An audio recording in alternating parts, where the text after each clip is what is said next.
Flooding continues to be a huge concern in parts of West Michigan. In fact, where you see the darker green shades here right along some of those area rivers and streams, that's where those flood warnings are in effect. And unfortunately, it looks as though those will remain in effect at least through the end of the holiday weekend. It is going to take quite some time for all of this water to finally recede. The ground is super saturated and many communities have picked up a good 2 to 4 inches of rain in just a 48-hour period. Now, the lakeshore areas are under a uniform flood advisory that is just in effect through 4 o'clock this afternoon. We have concerns of some flooding in local parking lots and those sorts of things right along the Lake Michigan shoreline.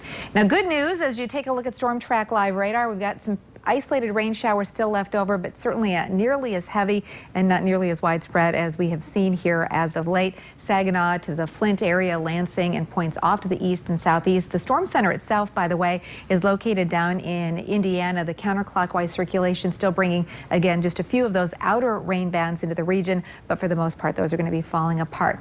Now, today will be cool and breezy. These are the sustained easterly winds running at about 10 to 20 miles per hour. And as we move through the rest of this afternoon, those winds really won't begin to relax until sometime this evening. Later on this evening and overnight tonight, we'll see the winds drop off. Could see some patchy fog tomorrow morning as skies partially clear.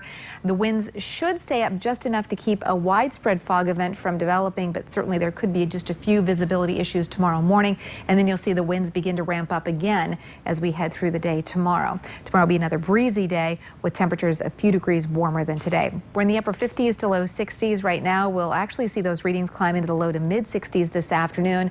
And once again, by mid-afternoon, those rain showers are finally going to be falling apart. Clouds will be falling apart tonight as well. In fact, we'll wake up to a beautiful sunrise in most of West Michigan tomorrow morning. Tomorrow will be breezy, but we'll see a good amount of sunshine, and our daytime highs will likely make it back up into the upper 60s to around 70 degrees. And by the way, with that easterly wind, I fully expect it to warm up along the lakeshore as well. Now, as we check out the rest of that 8-day forecast, you see will be breezy today and tomorrow, but then pleasant weather rolls in starting Thursday and Friday. In fact, high temps in the low to mid 70s, lows in the 50s. And as we head through the upcoming holiday weekend, a stray shower isn't impossible later on Saturday.